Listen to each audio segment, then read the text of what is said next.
ஓம் தத்புருஷாய வித்மஹே மகாதேவாய தீமஹி தன்னோ ருத்ர பிரசோதயாத். கடன் இல்லாத மனிதனே இல்லை. பணக்காரனுக்கும் கூட அவன் தகுதிக்கு ஏற்ப கடன் நிச்சயமாக இருக்கும்.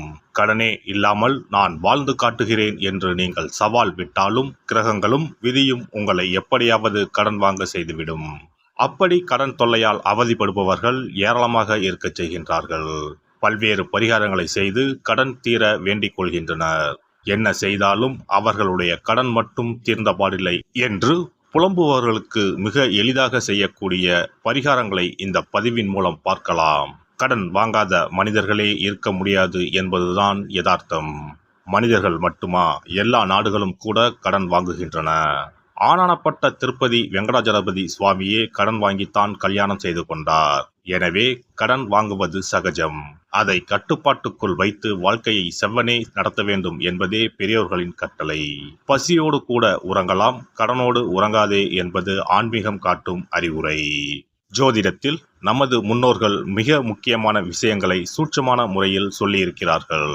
ஒவ்வொரு ராசிக்கும் கடன்கள் அடைவதற்காக என்னென்ன செய்ய வேண்டும், எவையெல்லாம் செய்யக்கூடாது, எந்தெந்த கடவுளை வழிபடலாம் என்ற பரிகார முறைகளையும் சொல்லியிருக்கிறார்கள். ஒவ்வொரு ராசிக்கும் 2ஆம் வீடு தனஸ்தானம் என்று அழைக்கப்படுகிறது. இதன் மூலம் ஒருவரின் பொருளாதாரம் சம்பந்தமான விஷயங்களை தெரிந்து கொள்ள முடியும். ஒவ்வொரு ராசியின் 6ஆம் வீடு ரண ருண ரோகஸ்தானம் என்று அழைக்கப்படும். ஒவ்வொருவருடைய மன சம்பந்தமான வலி, உடல் சம்பந்தமான வலி, ஆரோக்கியம், கடன் போன்றவைகளை நாம் 6ஆம் இடத்தின் மூலமாக தெரிந்து கொள்ளலாம். ஒருவருடைய ஜாதகத்தில் 6ஆம் இடத்தில், லக்னத்திற்கு 6ஆம் இடத்தில் எந்த கிரகம் இருந்தால் எந்த மாதிரியான பலன்கள் ஏற்படும் என்பதை பற்றி பார்க்கலாம். 6ஆம் இடத்தில் சூரியன் இருந்தால் வெப்பம் சம்பந்தமான விஷயங்கள், வெப்ப நோய் சம்பந்தமான விஷயங்களும், அரசு சார்ந்த கடன்களும் இருக்கலாம். சந்திரன் இருந்தால் நீர் சம்பந்தமான பிரச்சனைகளும், சீக்கிரமே அடையக்கூடிய கடனும் இருக்கலாம். செவ்வாய் இருந்தால் இரத்தம் சம்பந்தமான பிரச்சனைகளும், பூமி சம்பந்தமான கடனும் இருக்கலாம். இவர்களுக்கு மருத்துவ செலவுகள் அடிக்கடி ஏற்படும். புதன் இருந்தால் நரம்பு சம்பந்தமான பிரச்சனைகளும், பணம் சம்பந்தமான பிரச்சனைகளும் இருக்கலாம். குரு இருந்தால் வயிறு சம்பந்தமான பிரச்சனைகளும், தெய்வ கடன் சம்பந்தமான விஷயங்களும் இருக்கலாம். சுக்கிரன் இருந்தால் மறைவிடங்களில் பிரச்சனைகளும், கொடுக்கல் வாங்கலில் சில சிரமங்களும் இருக்கலாம். சனி இருந்தால் முழங்கால், முழங்கை, இடுப்பு சம்பந்தமான இடங்களில் பிரச்சனைகளும், பூமி சம்பந்தமான இடங்களில் பிரச்சனைகளும் இருக்கலாம். ராகு இருந்தால் முகம் சம்பந்தமான பிரச்சனைகளும், பூர்வீக வழியில் சொத்துக்கள் பிரச்சனைகளும் இருக்கலாம். கேது இருந்தால் ஞாபக மறதி சம்பந்தமான விஷயங்களில் சிறிது இரக்கங்களும், கையிருப்பு சம்பந்தமான பிரச்சனைகளும் ஏற்படும். இனி உங்கள் ராசிக்கான கடன் தொல்லை நீக்கும் வழிபாடுகள் என்ன, ஆன்மீகம் காட்டும் பரிகாரங்கள் என்னென்ன, செல்ல வேண்டிய ஸ்தலம் என்ன என்பதனை பற்றி காண்போம். உங்கள் வாழ்வில் கடன் அடைந்து வளமும் நலமும் செல்வ செழிப்பும் பெற்று வாழ்வில் உயரிய நிலையை அடைய எல்லாம் வல்ல எம்பெருமானை வேண்டி விரும்பி கேட்டுக்கொள்கிறேன். மேசராசி. இவர்கள் சரராசியில் பிறந்தவர்கள். பிடிவாத குணம் அதிகம் உடையவர்களாகவும், எடுத்த முடிவை யாருக்காகவும் மாற்றிக்கொள்ள மாட்டார்கள். மனதில் ஒன்று வைத்துக்கொண்டு வெளியில் வேறு பேசத் தெரியாதவர்கள். மனதில் தோன்றுவதை உடனே சொல்லக்கூடியவர்களாக இருப்பார்கள்.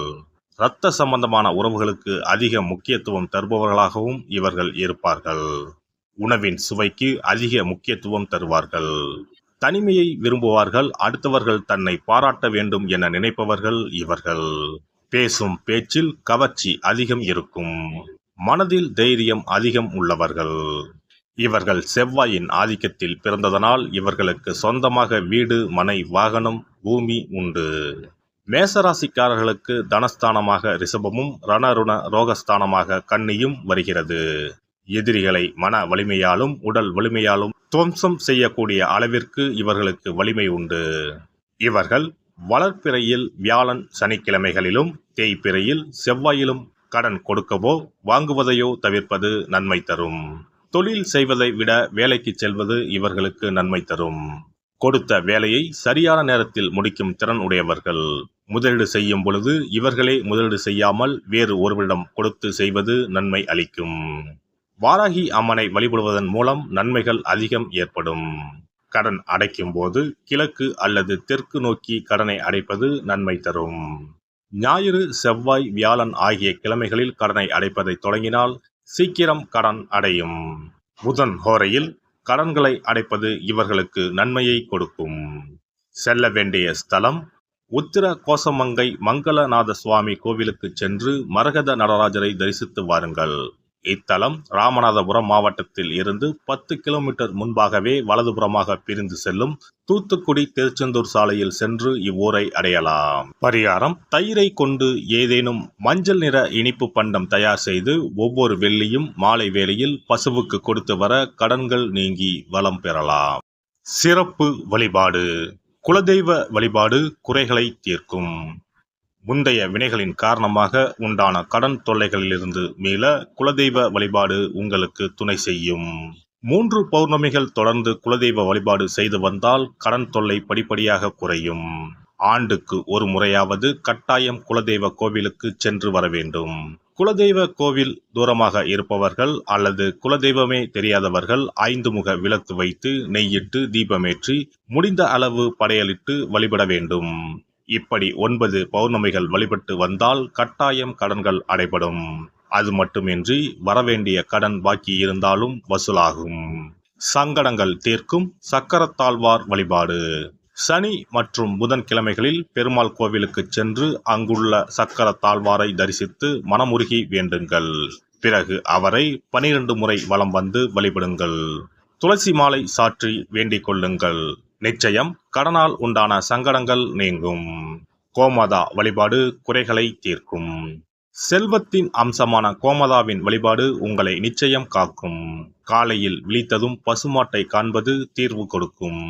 மேலும் ஒரு முறையாவது பசுவுக்கு கீரையும் பழமும் கொடுப்பது நல்லது. திருமகள் உரையும் பசுவின் பின்புறத்தை தொட்டு வணங்குவதும் செல்வம் சேர வழி தரும். குளிகை நேரத்தில் வாங்கிய கடனில் ஒரு பங்கை அடையுங்கள். நிச்சயம் முழு கடனும் தீரும். அதுபோல குளிகை நேரத்தில் கடனே வாங்காதீர்கள்.